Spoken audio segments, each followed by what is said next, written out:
So happy Tuesday. I'm glad that we are here in Satsang.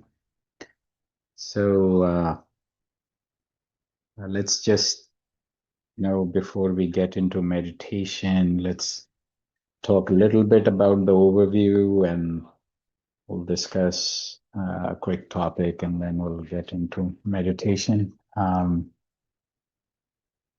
So, you know, Satsang, Sat and Sang, to be with Sat or transcendental energy, is what we will practice here. Um, you know, being with transcendental energy, transforms us from the inside. Part of it is meditating on it. So at the core, meditation is there. But as we practice, it's um, inward oriented inner satsang, or there is no outer activity. It's just inner focus, inner concentration, and inward orientation that takes us into the deep.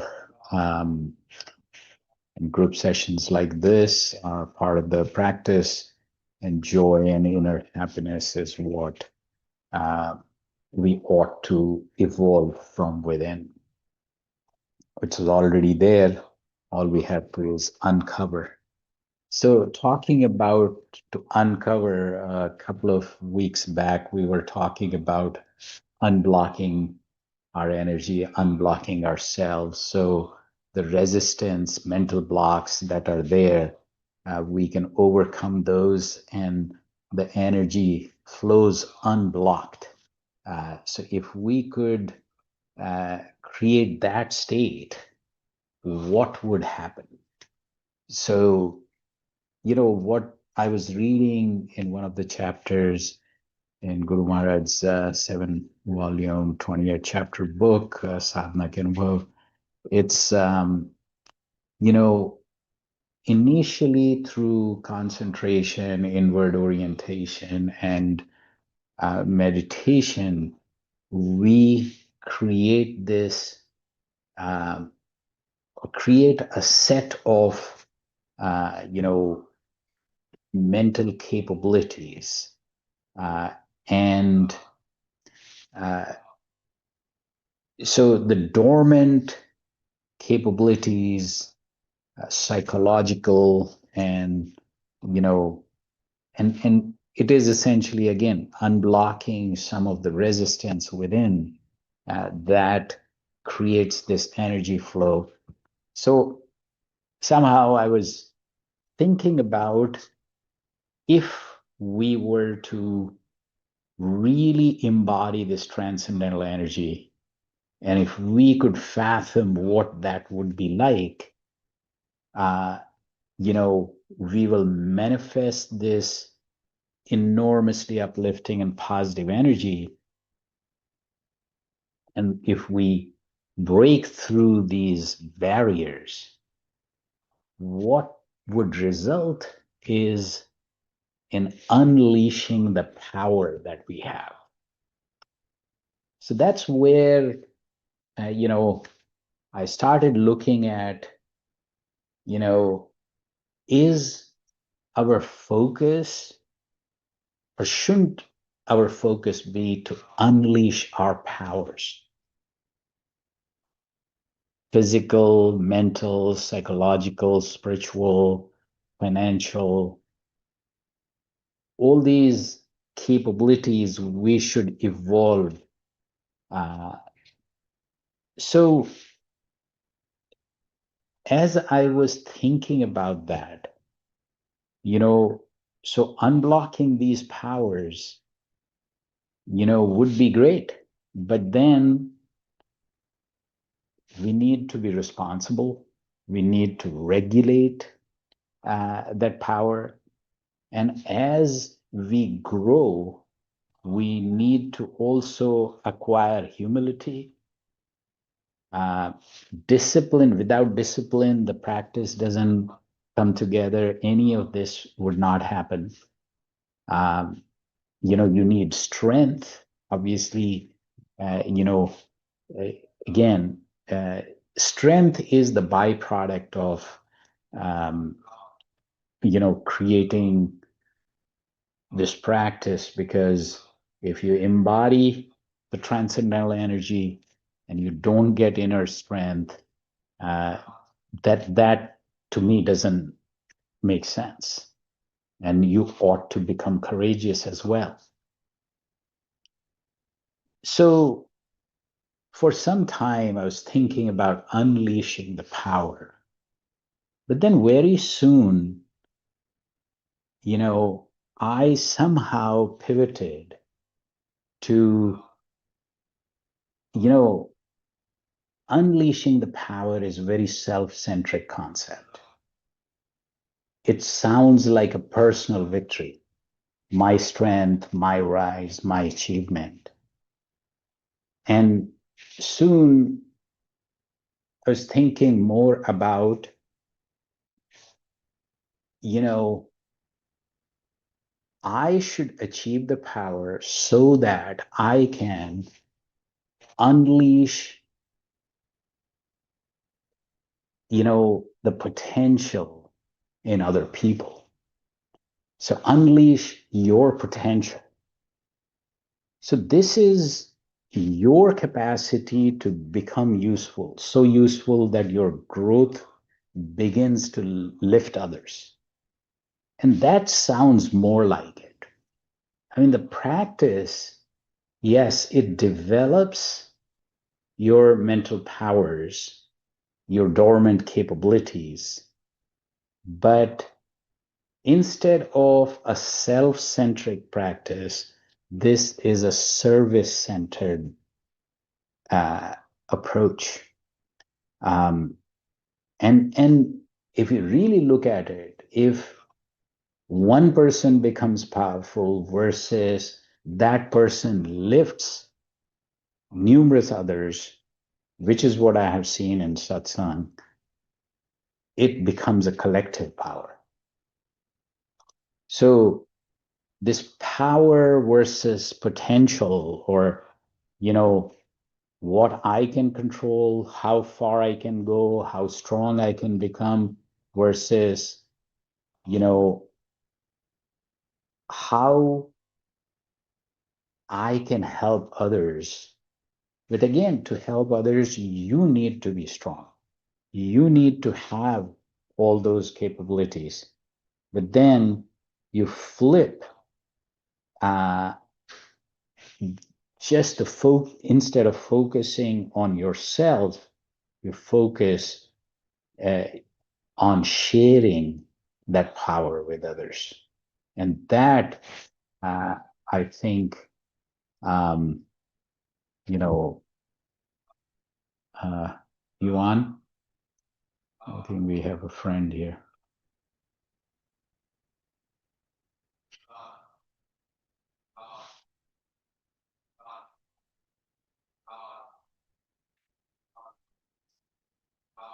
So,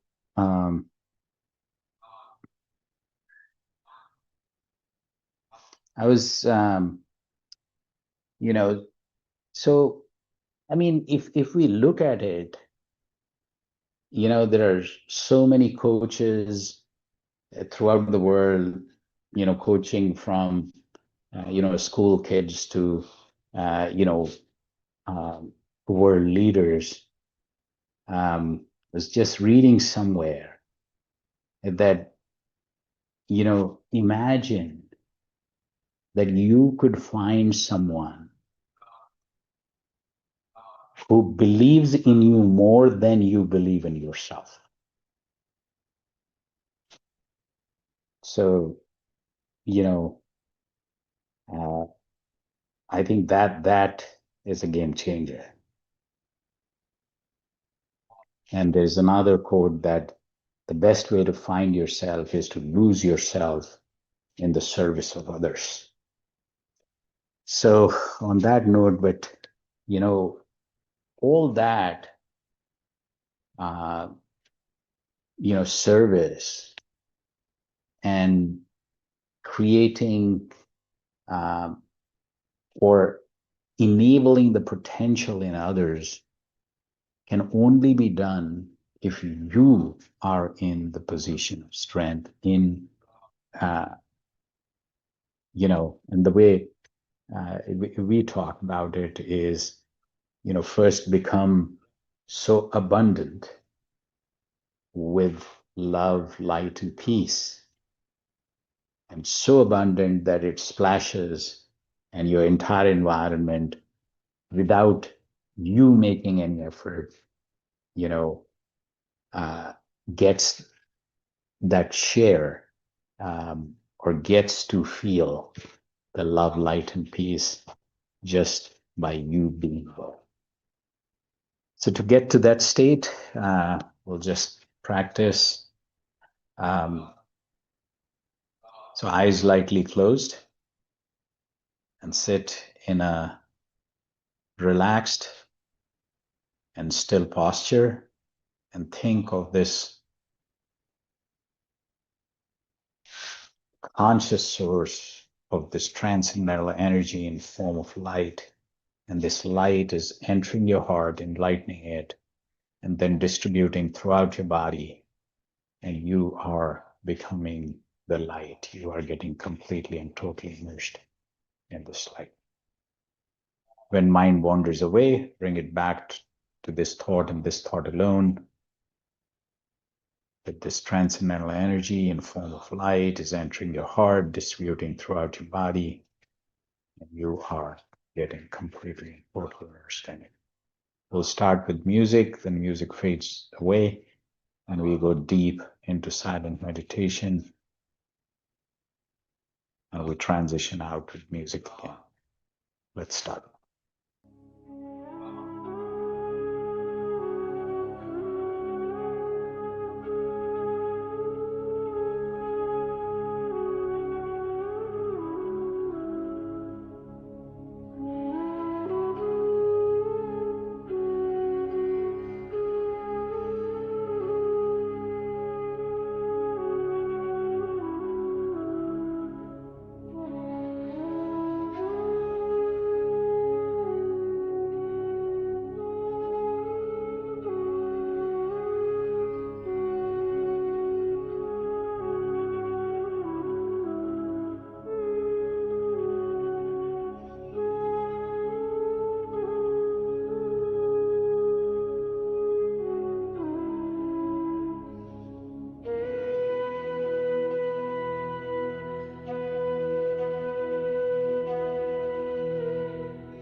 All right.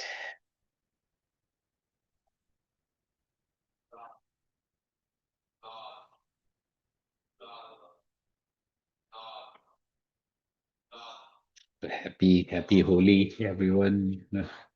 Anita ji, Omkar, Rajat, Renu ji. Happy Holi. Happy Holi to everyone. Namaste भैया. Namaskar, Bhai Sab. Good Namaskar. evening, everyone. Yes, happy Holi to everyone.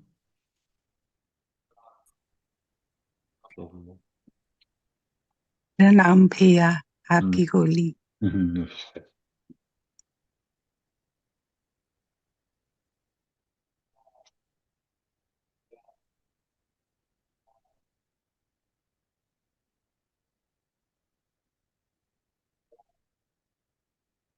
So, I think 14th is a Saturday. So, Omkar, रजत, अनीता जी, आप देखना अगर 14th को आप available हो तो मेरे को टेक्स्ट कर दें.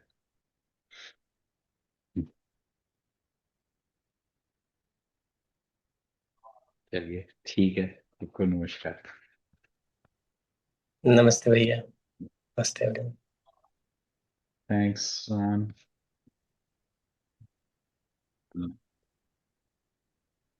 Okay, light love and peace be with you. Namaskar.